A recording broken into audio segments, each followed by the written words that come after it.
Margaret Ceann Comhairle. First of all, Minister, apologies, we're back to broadband again, but I assume over the next few years you're going to be well used to listening to various deputies talk about it. But as the pandemic has highlighted, Minister, the importance of good and reliable broadband to ensure that all citizens can avail of remote working, education and other essential online services, can you outline the plans and the fast tracking of the National Broadband Plan, and can you make a statement on the matter of the rollout of the National Broadband Plan, in particular reference to Cork? Deputy Minister.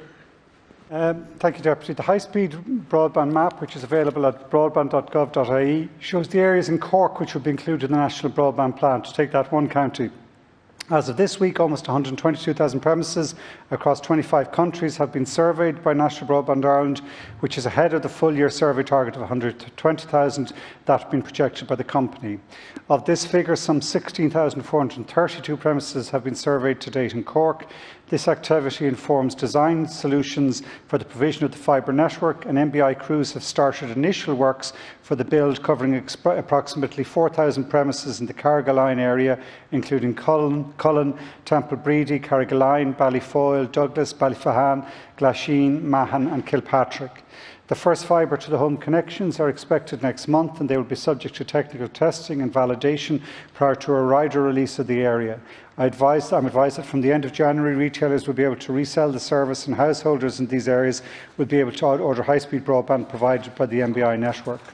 Further details are available on specific areas within Cork through the NBI website, which provides facility for any premises within the intervention area to register their interest in being provided with deployment updates through its website www.nbi.ie. Individuals who register with this facility will receive regular updates on progress on delivering the network, and specific updates related to their own premises when works are due to commence. The broadband connection points are a key element of the National Broadband Plan, providing high-speed broadband in every county in advance of the rollout of the fibre-to-the-home network. As of 30th of October, 187 sites have been installed, and high-speed broadband service will be switched on at these locations through service provider contracts provided by the Department of Rural and Community Development. For publicly available sites and by the Department of Education and Skills for Schools. 59 publicly accessible BCPs across the country are now live, with 7 of these in Cork. In addition, Clogha and Ballycroneen National Schools in Cork will also be connected for educational access as part of the BCP initiative. Dáil O'Sullivan. Thank you, Minister. My office has been inundated with broadband queries since the onset of this pandemic. My constituents are very frustrated. I often hear from households of 5, 6 people where both parents are working from home and 3 or 4 children are trying to continue their studies online, both at 2nd and 3rd level. It's nearly impossible for them to do this because of their poor internet connection. I've made several representations to AIR and the MBI, but because many of these AIR codes are included in the National Broadband Plan, I'm informed there is nothing that can be done, and I receive a generic response, much to the frustration of my constituents and myself. One of my constituents recently remarked that I work from home using my phone to a hotspot and do not have Wi-Fi fast enough to do my job. Other constituents drive to nearby public buildings to access basic services. People at home are unable to give their schooling or their studies their full attention. Unfortunately, this is becoming the norm in my constituency. I think we have all accepted now that the pandemic will be with us for the foreseeable future. Can anything be done for my constituents in the short term, or is it simply a case of waiting for the rollout of the National Broadband Plan? Thank you, Deputy Minister. And if Deputy Sullivan wasn't mind, I wouldn't mind maybe just responding as well to what you said earlier on, Ceann Comhairle, because I think the case you made is very proper and important, that it's not, we represent our constituents here at this moment in crisis where people are vitally dependent on these services. For them not to be able to get a response from companies who are providing the services is a real issue of concern. And I said, whatever about my and the other comments, the fact that they came from yourself in the middle of our debate is something I will bring to Comrade and AIR's attention, because I think it deserves real attention from the company and the regulator. Having said that, if I can, Deputy Sullivan, the challenge we have here is, yes, we all recognise, particularly in COVID, that we need to accelerate, because that family situation, I see it in my own home, there's 6 of us all on various devices, and if you can't get broadband, then you're cut off. The difficulty is, the challenge is, how do we, particularly in rural areas, where you're often looking at a distance maybe from the nearest connection, how you will roll that out. And it was originally set to be a 7-year project.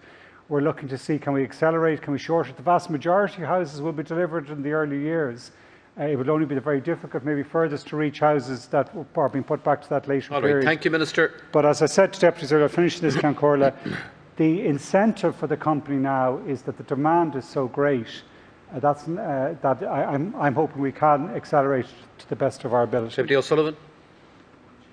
Thank you, Count Corla. And as well, I'd like to welcome both your comments, both the Count Corla's comments and the Minister's comments. I suppose it speaks volumes when the Count Corla, I won't describe it as an intervention, but when he expresses an opinion like that, I think you need look at any Twitter handle or Twitter account in regards to Air's customer service. I think it's nearly legendary at this stage that people are dissatisfied with the level of customer service that they receive from that provider in particular. But I suppose, Minister, the big thing, the elephant in the room here is just the lack of information for so many people. Many of the requests that come into all our offices on a weekly basis, a lot of that could be, I think, addressed. A lot of the misgivings and problems that people have with their providers could be addressed with more up-to-date information on those providers' websites. And if there was, a timeline, for various villages, towns, rural areas, that they know that broadband will be coming to them in Q1, Q2, Q3, or whatever it might be, some generic type of timeline, that would provide great relief to those people knowing that it's coming. So I'd appreciate it if you could maybe. Thank you, Deputy Minister. Deputy O'Sullivan, your comments echo what I heard in the Estimates Committee meeting we had last week, and a number of deputies making the point that it's actually access to information, particularly regarding rollout plans, is going to be a key issue. And I think I reverted to my department during the week, and I think we agreed that we do need to look again at how we map out some of the work that's going to be done. It's hard at the moment because a lot of the work that's been done is survey work, so we won't know what the actual timeline is until that survey work gives us some broad indication. But I think one of the ways we might approach this is maybe working through local councils or other agencies, try and make sure that there's better communications. I mean, people can now register. Only about 16,000 households, I think, have registered so far in that nbi.ie website, which will give them updated information on when their house is due to be reached and what the broad timelines are. We could start by trying to promote that, or I am promoting that, to try and give people more information. But I think we will look maybe to work with the county councils to give them an update, and in that way help local reps and TDs give a service to their constituents. Are we okay?